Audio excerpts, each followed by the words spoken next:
Quicksinfo. Nah, Music Lover, hari ini kita akan membahas Quicksinfo tentang kabel ngefek nggak sama suara. Itu tagline-nya.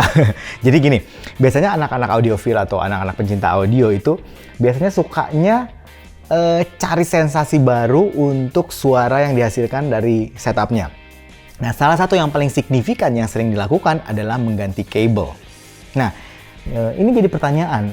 Soalnya mereka itu kadang-kadang itu gila loh gantinya, bisa bahkan ngeluarin uang yang nggak sedikit, bahkan bisa sampai belasan juta hanya untuk ganti kabel. Nah, kalau gue sendiri ya secara pribadi gue ngerasa memang ada perubahan dari kabel itu kalau kita ganti.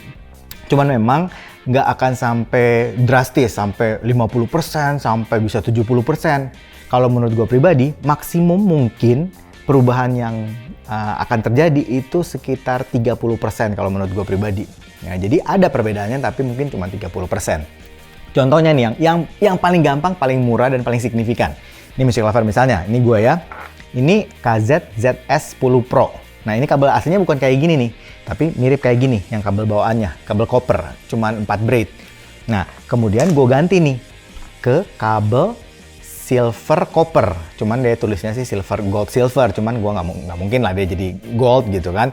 Tapi yang gue rasa ini gold sama copper, cuman namanya aja disebutnya gold silver. Berapa braid ini ya? Kalau nggak salah 8 gitu. Nah, ternyata ini ada perubahan signifikan ya, jadi kerasa banget. Padahal cuman ganti kabel yang dari bawaannya sama yang kabel yang mungkin harganya kisaran 150 sampai 200 ribu. Itu sudah kerasa signifikan perubahannya. Nah, seperti itu. Apalagi Music Lover kalau misalnya Music Lover ganti yang punya kualitas yang lebih baik. Yang mungkin bisa dipertimbangkan masalah mengganti kabel itu yang pertama mungkin dari bahannya. Ya, dari bahannya apakah itu copper, kristal copper, kemudian silver, bahkan ada yang gold katanya. Kemudian campurannya. Jadi kadang-kadang ada yang nggak pure gold gitu, atau bukan gold sih, pure silver nggak ada, tapi ada campuran silver sama apa gitu, atau ada yang mungkin juga pure silver atau copper macam-macam, itu juga ngefek. Kemudian ketebalannya yang mungkin orang juga sebut AWG.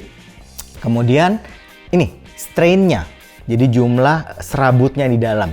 Kadang-kadang ada yang bilang semakin banyak strain semakin bagus. Kalau kata gue sih belum tentu juga. Kenapa?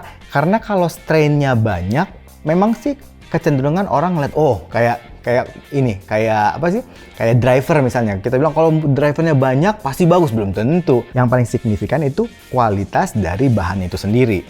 Nah, yang juga mungkin diperhatikan adalah treatmentnya. Maksudnya treatmentnya seperti apa? Treatmentnya itu kayak gini.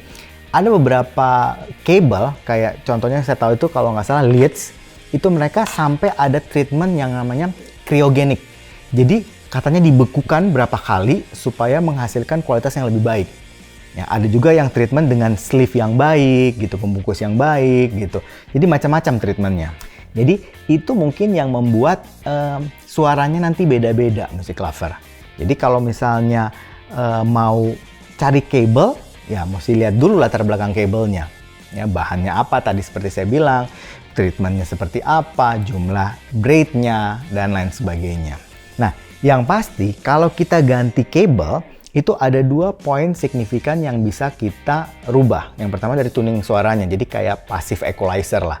Jadi mungkin mid-nya nambah, bass-nya nambah, atau treble-nya nambah. Sama ada juga yang bisa bahkan menambah kualitasnya atau teknis dari kans kita atau dari setup kita. Nah, itu juga bisa terjadi. Ya, tapi yang pasti, yang pengalaman dari gua, itu setiap IM itu berbeda hasilnya. Jadi tidak ada yang pasti. Misalnya kalau kita pakai misalnya Sozi Neo, pakai kabel copper pasti kayak gini, belum tentu. Pakai kabel silver pasti gini, enggak juga. Jadi bisa saja berbeda-beda hasilnya. Ya, begitu juga dengan IM yang lain. Misalnya pakai ini yang gue lagi suka banget nih, ya, IT04 pakai kabelnya Sunlink. Ini untuk dipasang di sini ternyata oke suaranya, tapi begitu dipasang ke yang lain ternyata ada yang kurang cocok gitu. Entah dia terlalu treble, entah dia terlalu warm gitu. Jadi memang kita mesti cobain sendiri karena memang tiap kabel itu efek ke kansnya beda-beda. Dan yang pasti, lihat juga kabel bawaannya kualitasnya seperti apa. Kayak misalnya ini Moondrop SSR, kabel bawahnya udah agak lumayan lah untuk kelasnya, ya udah pakai leads. Kalau kita ganti yang punya kayak KZ gini yang copper biasa, tentu akan menurun jauh gitu. Tapi kalau kita ganti mungkin yang kayak ADL, ya Alpha Delta Labs ini, mungkin jadi lebih signifikan, ya. Tapi yang pasti ada perubahan bunyi, ya. Selalu percaya sama kuping sendiri dan cobain sendiri. Jangan takut bereksperimen. Pinjem punya temen misalnya, cobain di toko misalnya, dan cobain mungkin yang bisa detachable, karena itu menarik sekali, karena kita bisa ganti-ganti. Ya, makanya anak-anak audiofil kadang-kadang ngeluarin uang yang lebih dan cukup banyak untuk menghasilkan kualitas bunyi tertentu. Nah, karena itu. Quick Info.